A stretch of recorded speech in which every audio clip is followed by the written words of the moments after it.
This video is to just show how to use the partial row feature at the bottom. And in Zone Manager, you do need to have center zone placement. The partial row doesn't show with when you have the 4-point. It doesn't show with that. So it works with center placement. So we're going to say okay. All right, so I haven't placed the zone yet, and you'll notice that both sets of diamonds are gray.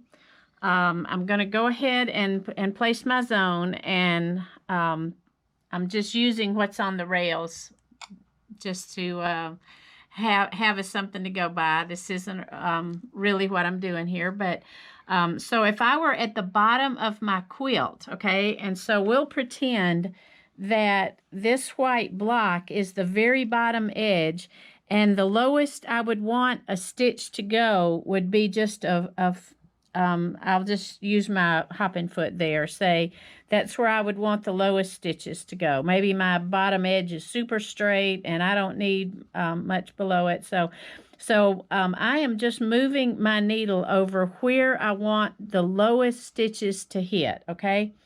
So once I get my needle over that spot, then I come up here and I tap those partial diamonds.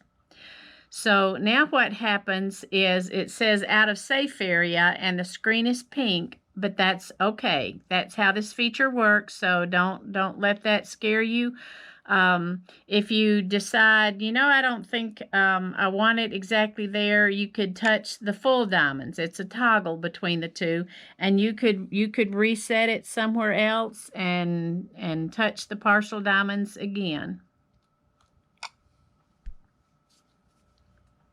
And then what QCT is going to do is when you pull bobbin, and of course you can always trace and make sure things are going to stitch where you want it.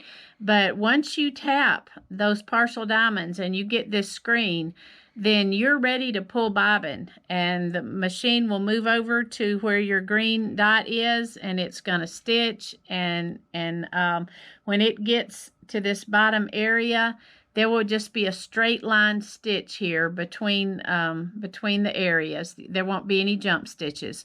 So then when it's done, then you're at the bottom of your quilt, so you're through. So that is how the partial diamond feature works, to give you that partial row at the bottom and have your lowest stitches hit exactly where you want them.